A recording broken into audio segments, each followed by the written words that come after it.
پٹھان خان کے باپ نے جب دوسری شادی کی تو ماں واپس میکے آ گئی۔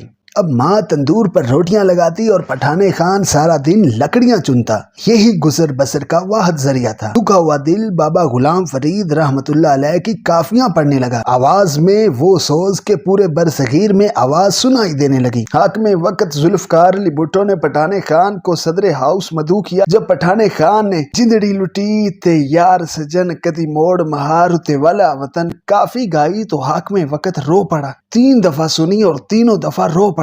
اٹھا اور فقیر کو گلے لگا لیا۔ 3 دفعہ پوچھا، پٹھان خان حکم کرو، آج جو حکم کرو گے حاضر ہوگا۔ پٹھان خان نے تینوں دفعہ کہا، مجھے کچھ نہیں چاہیے، بس غریب عوام کی پرت ہو، مطلب غریبوں کا خیال رکھیں، اور میرا دین بھی تو میری جان بھی تو کو یوں پڑھا کہ حق ادا کر دیا، جو کہ آج تک کانوں میں رس گھول رہا ہے۔ پٹھان خان نے آدھی زندگی ماں کی خدمت میں اور باقی آدھی زندگی اس کی یاد میں رو کر گزار دی۔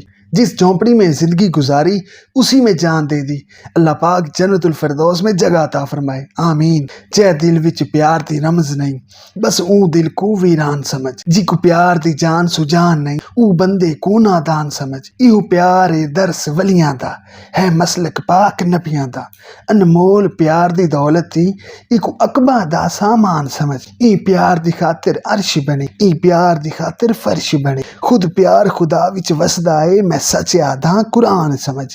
نہ چاوڑ پیار دا سوکھا ہے، ای کو توڑ نبھاون اوکھا ہے، میں راج تھدن ای سولیاں تے کئی چڑھ دے نوک سنان سمجھ۔ ایہو پیار رب ملا دیندا، ست لیک نصیب جگا دیندا، جے دل وچ پیار دے ڈیرے ہن، بس او دل کو عرفان سمجھ۔